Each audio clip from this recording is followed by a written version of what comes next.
रूपकुंड झील हिमालय का वो रहस्य जहां आज भी मिलते हैं इंसानी कंकाल। इमेजिन करो, हिमालय की बर्फीली वादियों के बीच 16,500 फीट की ऊंचाई पर मौजूद एक सुनसान झील, जहां इंसानों का पहुंचना भी आसान नहीं।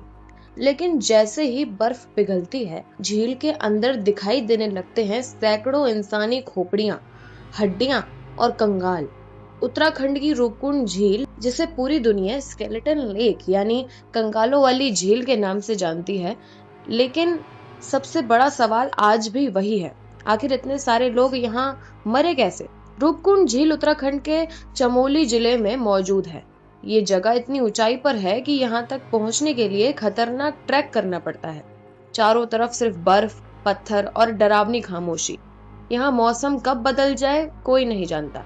लेकिन इस झील की असली पहचान इसकी खूबसूरती नहीं, बल्कि वो कंकाल है जो हर साल सिर्फ बर्फ पिघलने के बाद बाहर दिखाई देने लगते हैं। साल 1942 एक ब्रिटिश फॉरेस्ट रेंजर हिमालय के इस इलाके से गुजर रहा था। तभी उसकी नजर इस झील पर पड़ी, लेकिन जैसे ही वो पास गया, उसके होश उड़ गए।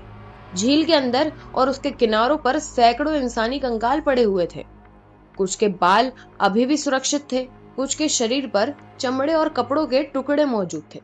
पहले लोगों को लगा कि शायद ये जापानी सैनिकों के शव हैं, क्योंकि उस समय दूसरा विश्व युद्ध चल रहा था। लेकिन बाद में जांच में पता चला कि ये कंकाल सैकड़ों साल पुराने थे। धीरे धीरे वैज्ञानिकों ने इस रहस्य की जांच शुरू की। कंकालों को बाहर निकाला गया, डीएनए टेस्ट किए गए और फिर सामने आई ऐसी बातें जिन्होंने इस झील को दुनिया की सबसे रहस्यमयी जगहों में से शामिल कर दिया। कई कंकालों की खोपड़ी पर गोल और गहरे निशान मिले, ऐसे निशान जैसे किसी भारी चीज ने ऊपर से जोरदार वार किया हो। लेकिन अजीब बात यह थी कि शरीर के बाकी हिस्सों पर ज्यादा चोट नहीं थी। फिर वैज्ञानिकों ने एक थ्योरी दी। उनके मुताबिक ये लोग शायद अचानक आई भयानक ओलावृष्टि का शिकार हुए थे। कहा जाता है कि उस समय आसमान से क्रिकेट बॉल जितने बड़े ओले गिर रहे थे।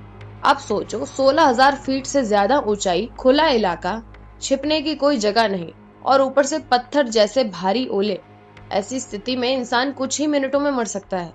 लेकिन कहानी यहीं खत्म नहीं होती। डीएनए रिसर्च में पता चला कि सभी लोग एक ही परिवार या एक ही इलाके के नहीं थे। कुछ लोग साउथ एशिया के थे, जबकि कुछ लोगों की एंसेस्ट्री मेडिटेरेनियन रीजन से जुड़ी हुई मिली।